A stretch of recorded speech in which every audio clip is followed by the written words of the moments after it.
En el fútbol, como en la vida, hay momentos donde el silencio deja de ser virtud para convertirse en complicidad.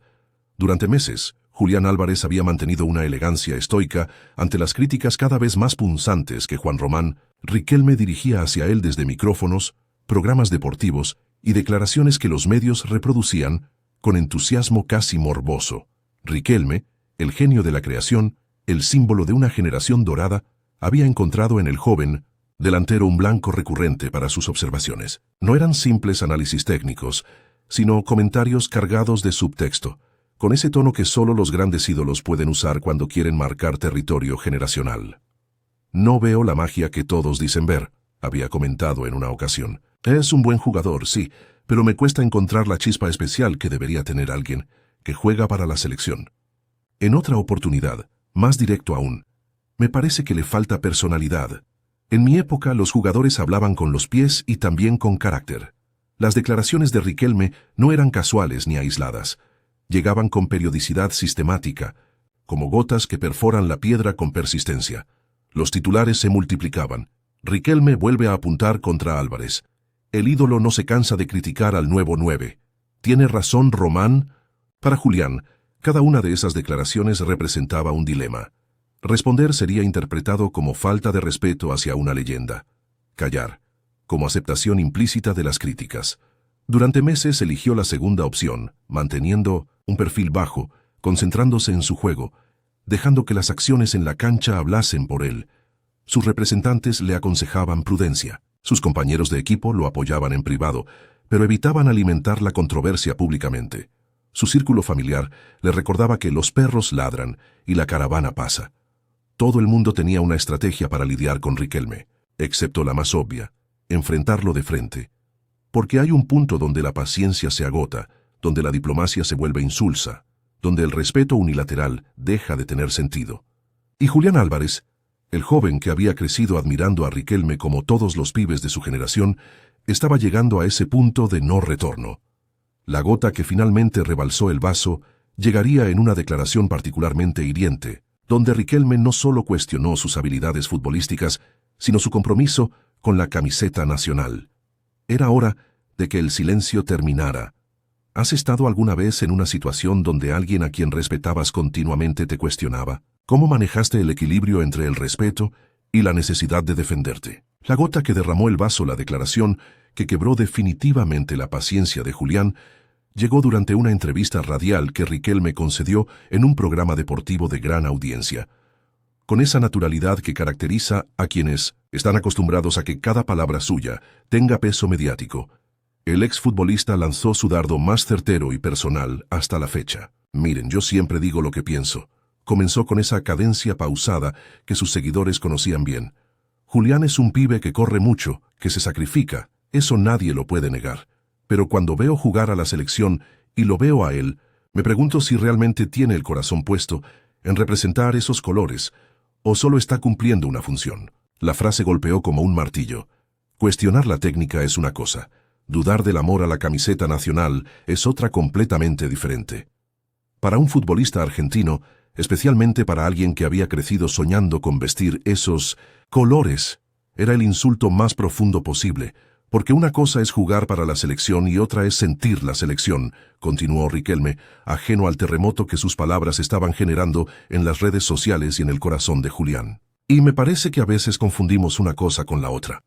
Los conductores del programa intentaron matizar la declaración, buscando que Riquelme aclarara sus conceptos, pero él se mantuvo firme en su posición, agregando incluso, no es nada personal contra el pibe, pero cuando uno pone la camiseta albiceleste, tiene que estar dispuesto a morir por esos colores, y eso no se ve solo en los números o en los goles, se siente. El audio de la entrevista se viralizó inmediatamente. Los portales deportivos titularon con sensacionalismo. Riquelme destroza a Álvarez. El ídolo pone en duda el patriotismo de Julián. Guerra generacional en el fútbol argentino. Para Julián, que escuchó la entrevista en el gimnasio de 1980, su club mientras realizaba trabajos de recuperación, esas palabras fueron como una bofetada pública. No era solo la crítica de un exjugador destacado, era el cuestionamiento de alguien que él mismo había admirado desde niño, alguien cuya técnica había intentado emular en sus primeros años formativos. Esa noche, Julián no durmió. Por primera vez en meses, Las palabras de Riquelme habían traspasado la barrera profesional para tocar algo mucho más profundo y personal. Su amor por la camiseta nacional no era algo que estuviera dispuesto a que fuera puesto en duda, menos aún públicamente, y menos aún por alguien que no conocía ni había compartido un vestuario con él. La decisión estaba tomada. El silencio había terminado. ¿Crees que existe una línea que no se debe cruzar cuando se critica públicamente a otra persona? ¿Dónde trazarías tú esa línea entre la opinión legítima y el ataque personal? El rugido del cordero, la convocatoria de prensa, fue anunciada con apenas 2 horas de anticipación. El comunicado de prensa era escueto. Julián Álvarez ofrecerá declaraciones sobre temas de actualidad futbolística. Nada más. Pero en el ambiente se respiraba la expectativa. Los periodistas veteranos olían que algo importante estaba por suceder. Cuando Julián apareció en la sala, su lenguaje corporal comunicaba más que cualquier palabra. No era el muchacho tímido y evasivo de conferencias anteriores. Caminaba con determinación, la mandíbula apretada, los ojos fijos en un punto indeterminado que sugería concentración absoluta. Se sentó frente a los micrófonos, tomó un sorbo de agua y habló sin papeles, sin notas, sin guión. Sus palabras fluían con una naturalidad que sorprendió incluso a quienes lo conocían desde hacía años. He convocado esta conferencia porque creo que hay cosas que necesito aclarar. Comenzó con voz tranquila pero firme. Durante meses he escuchado críticas, opiniones, comentarios sobre mi juego, mi actitud, mi compromiso. Siempre elegí callar, creyendo que las acciones en la cancha hablarían por sí solas. Hizo una pausa deliberada, recorriendo con la mirada a los periodistas presentes. Pero cuando alguien a quien respeto profundamente, alguien que fue mi ídolo durante mi infancia y adolescencia, pone en duda mi amor por esta camiseta, se tocó el pecho donde habitualmente llevaba el escudo de la selección. Entonces, el silencio deja de ser una opción. La sala estaba en absoluto silencio. Las cámaras captaban cada gesto, cada inflexión de voz. Juan Román Riquelme es una leyenda del fútbol argentino. Eso nadie lo discute. Su habilidad, su visión de juego, lo que generó en cada partido, son incuestionables. Pero ser una leyenda no te da derecho a cuestionar el corazón de otros, jugadores sin conocerlos verdaderamente. Julián hizo otra pausa, esta vez más larga. Cuando continuó, su voz había ganado intensidad sin perder control. Román dice que no sabe si siento la camiseta. Le voy a responder con una pregunta. ¿Cuándo fue la última vez que se sentó conmigo a conocer cómo vivo el fútbol? ¿Cuándo compartimos un vestuario para que pudiera evaluar mi compromiso? ¿Cuándo habló con mis compañeros para conocer mi dedicación diaria? La conferencia había tomado un rumbo que nadie esperaba. El joven delantero no estaba atacando, pero tampoco se estaba defendiendo. Estaba construyendo un argumento, pieza por pieza, con la misma precisión con que armaba sus jugadas en la cancha.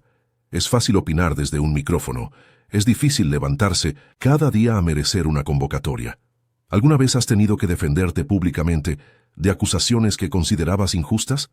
¿Cómo equilibraste el respeto hacia quien te criticaba con la necesidad de proteger tu dignidad? Entre generaciones y respeto, mutuo Julián continuó su respuesta, pero el tono se había modulado. Ya no era solo defensa personal, era una reflexión más amplia sobre las dinámicas generacionales en el fútbol argentino. Entiendo que cada generación tiene su forma de ver el fútbol, prosiguió, relajando ligeramente los hombros sin perder la intensidad en la mirada. La generación de Román vivió momentos gloriosos que nosotros admiramos y respetamos profundamente. Pero el fútbol evoluciona, los tiempos cambian, y las formas de expresar pasión también pueden ser diferentes. Un periodista veterano intercambió miradas con su colega. Esto era mucho más maduro y articulado de lo que cualquiera había esperado del habitualmente reservado delantero. Yo no juego como Riquelme, eso es obvio. Él era magia pura, creatividad en estado salvaje. Yo soy otra cosa, intensidad, sacrificio, movimiento constante. Pero ambos estilos pueden coexistir en el amor por la misma camiseta. Julián tomó otra pausa, como buscando las palabras exactas para expresar lo que realmente quería comunicar. Cuando era niño, tenía un póster de Riquelme en mi habitación. Practicaba horas intentando imitar sus toques, sus pases. Era mi referente. Y por eso duele tanto que alguien a quien admiras públicamente cuestione algo tan sagrado como tu compromiso con la selección. El silencio en la sala era tan denso que se podían escuchar los clics de las cámaras fotográficas. Pero el fútbol argentino no puede vivir eternamente comparando. No podemos pedirle a cada nueva generación que sea exactamente igual a la anterior. Tenemos que permitir que cada jugador encuentre su propia forma de honrar estos colores. Uno de los periodistas levantó la mano, pero Julián lo detuvo con un gesto amable. «Permítanme terminar mi reflexión», dijo. «No busco una guerra con Riquelme, no busco faltarle el respeto, solo busco que entienda que criticar está bien, es parte del fútbol. Pero cuestionar el amor por la camiseta de alguien que se desvive por estar en cada convocatoria, que entrena pensando en representar a su país, que sueña cada noche con ganar títulos con Argentina. Eso trasciende la opinión futbolística. Su voz se había vuelto más personal, más íntima. Yo no necesito demostrarle a nadie que amo a mi país o que siento orgullo de esta camiseta. Pero si alguna vez Román quiere conocer realmente cómo vive el fútbol esta nueva generación, la invitación está abierta. Prefiero una conversación cara a cara que una guerra mediática». La propuesta cayó como una bomba en la sala de prensa. Julián acababa de tenderle la mano públicamente al mismo que lo había criticado. «¿Qué opinas sobre las diferencias generacionales en el deporte? ¿Es posible que diferentes estilos y personalidades puedan coexistir en un mismo equipo nacional, sin que eso signifique falta de compromiso?» Los compañeros como testigos en este punto de la conferencia, Julián decidió jugar una carta que nadie anticipó. Cambió súbitamente de registro y su tono se volvió más directo, más testimonial. «Ya que se pone en duda mi compromiso, me gustaría compartir algo que normalmente mantendríamos en privado», anunció, captando renovada atención de todos los presentes. «Mis compañeros en la selección conocen mi entrega. Saben que llego antes que todos a los entrenamientos y que me voy después. Saben que cada convocatoria la vivo como si fuera la primera y la última». Sacó su teléfono y lo colocó sobre la mesa. «Esta mañana, cuando decidí convocar esta conferencia, les escribí a varios compañeros de la selección, no para pedirles que me defiendan públicamente, sino para preguntar si alguna vez habían dudado de mi compromiso. Sus respuestas, bueno, creo que son más valiosas que cualquier análisis externo». La movida era arriesgada pero brillante. Julián había convertido la conferencia de prensa en un testimonio colectivo. «Lionel me escribió: sos uno de los que más vive la camiseta que he conocido. De Paul me dijo: tu intensidad contagia a todo el grupo. Dibu Martínez fue más directo: el que duda de tu pasión no te conoce». Cada nombre mencionado resonaba con autoridad. Estos no eran jugadores cualesquiera, eran figuras respetadas, campeones mundiales, voces que tenían peso en el fútbol argentino. «No comparto esto para buscar validación», aclaró Julián, guardando nuevamente el teléfono. «Lo comparto porque creo que quienes compartimos vestuario, quienes nos vemos el alma en cada entrenamiento y cada partido, tenemos una perspectiva diferente a la de quienes nos observan desde afuera». Una periodista levantó la mano, y esta vez, él asintió. «¿Esto significa una ruptura definitiva con Riquelme?». Julián negó inmediatamente con la cabeza. «En absoluto. Significa que espero que, así como él tiene derecho a opinar sobre mi juego, yo tengo derecho a defender mi honor cuando es cuestionado.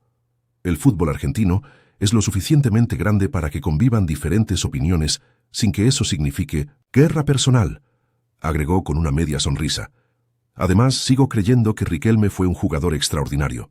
Espero algún día poder conversar con él y mostrarle que, aunque juegue diferente, amo esta camiseta tanto como él la amó». Era una masterclass de diplomacia deportiva. Julián había logrado defenderse sin atacar, aclarar sin humillar y abrir la puerta al diálogo sin claudicar en su posición. ¿Crees que el aval de los compañeros es más importante que la opinión de los exfutbolistas cuando se juzga el compromiso de un jugador?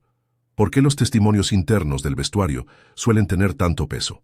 La nueva voz de una generación. Para la parte final de su intervención, Julián adoptó un tono más reflexivo, más amplio. Ya no hablaba solo como jugador ofendido, sino como representante de una nueva camada de futbolistas argentinos. «Lo que ha pasado hoy trasciende mi situación personal», explicó, cruzando las manos sobre la mesa. «Creo que hay una conversación más profunda que el fútbol argentino necesita tener, sobre cómo nos relacionamos entre generaciones, sobre cómo construimos o destruimos desde nuestras opiniones públicas». Los periodistas tomaban notas frenéticamente. Esto se había convertido en mucho más que una respuesta a Riquelme. Era una declaración generacional. Nosotros, los jugadores de esta nueva generación, crecimos admirando a Riquelme, a Redondo, a Batistuta, a todos los grandes. Pero también crecimos sabiendo que teníamos que encontrar nuestro propio camino, nuestra propia forma de honrar la camiseta argentina. Julián se inclinó ligeramente hacia adelante, como buscando mayor intimidad con su audiencia. El respeto no puede ser unidireccional. No alcanza con que nosotros respetemos a quienes nos precedieron si ellos no nos dan la oportunidad de demostrar que también tenemos corazón, que también vivimos este oficio con pasión aunque la expresemos diferente. Hizo una pausa que pareció eterna. Por eso espero que esta intervención mía no sea vista como una falta de respeto hacia Riquelme, sino como una invitación a que el fútbol argentino tenga conversaciones más maduras, más constructivas. Que las leyendas sean faros que iluminen, no sombras que oscurezcan. Un periodista gritó desde el fondo. ¿Estás hablando por toda tu generación? Julián sonrió por primera vez en toda la conferencia. Hablo por mí. Pero sospecho que muchos compañeros de mi edad sienten lo mismo. Queremos ser respetados por lo que somos, no juzgados por lo que no somos. Al ponerse de pie para retirarse, agregó una reflexión final que muchos interpretarían como su verdadero mensaje. El fútbol argentino es más fuerte cuando todas las generaciones se potencian mutuamente, cuando los más grandes enseñan sin descalificar, y cuando los más jóvenes aprenden sin renunciar a su identidad. Eso es lo que busco, eso es lo que espero que busquemos todos. Con esas palabras, Julián se retiró de la sala. Había entrado como un jugador cuestionado y salía como una voz generacional, alguien que había logrado transformar una controversia personal en una reflexión colectiva sobre el fútbol argentino. Su teléfono comenzó a sonar inmediatamente. Era un mensaje de un número desconocido. Bien hablado, pibe, Román. El círculo se había cerrado, pero la conversación apenas comenzaba. ¿Crees que Julián logró encontrar el equilibrio perfecto entre defenderse y mantener el respeto? ¿O piensas que hay ocasiones en que es imposible complacer a todas las partes en un conflicto público? Cuando las palabras encuentran su momento, los días siguientes a la conferencia de prensa fueron un torbellino de análisis, opiniones y reacciones que trascendieron el ámbito deportivo. Los medios no solo cubrieron lo que Julián había dicho, sino cómo lo había dicho, con madurez, firmeza y elegancia diplomática que contrastaba con su habitual perfil bajo. Las redes sociales se dividieron, como era previsible. Hubo quienes aplaudieron la valentía del joven delantero y quienes lo criticaron por faltarle el respeto a una leyenda. Pero incluso entre los críticos, pocos podían negar que sus argumentos habían sido sólidos y su tono respetuoso. Más significativo, sin embargo, fue la reacción del propio Riquelme. 3 días después de la conferencia, durante una aparición en otro programa radial, sorprendió a todos con una reflexión madura. Escuché lo que dijo Julián, y me hizo pensar. Quizás he sido muy duro en mis críticas. El pibe tiene razón, en algunas cosas. Es difícil opinar sobre el corazón de alguien sin conocerlo realmente. No fue una disculpa completa, pero era un reconocimiento, un paso hacia el diálogo que Julián había propuesto públicamente. Para el fútbol argentino, el episodio se convirtió en un punto de inflexión en las conversaciones sobre cómo diferentes generaciones pueden coexistir y aprender voz. Alguien que podía articular las preocupaciones y aspiraciones de los futbolistas más jóvenes. En el plano estrictamente deportivo, Julián siguió jugando con la misma intensidad de siempre, pero con una nueva confianza que se notaba dentro y fuera de la cancha. Sus compañeros notaron un cambio sutil. El muchacho tímido había encontrado su propia voz sin perder la humildad que siempre lo caracterizó. Meses después, en una entrevista retrospectiva, Julián reflexionaría. Aprendí que hay momentos en que callar deja de ser virtud, que el respeto se construye desde ambos lados, y que las diferencias generacionales pueden ser oportunidades de crecimiento si sabemos manejarlas con madurez. La historia quedó como ejemplo de cómo las controversias pueden transformarse en oportunidades de diálogo constructivo cuando las partes involucradas tienen la grandeza suficiente para reconocer la humanidad del otro. Al final, tanto Julián como Riquelme salieron fortalecidos de la experiencia. Uno había encontrado su voz, el otro había recordado la importancia de escuchar antes de juzgar. Y el fútbol argentino había aprendido que las diferencias pueden enriquecer, no dividir, cuando son abordadas con respeto e inteligencia. ¿Qué opinas sobre cómo se resolvió este conflicto? ¿Crees que las figuras públicas tienen la responsabilidad de medir más cuidadosamente sus palabras, o que la polémica y el debate son necesarios para el crecimiento del deporte?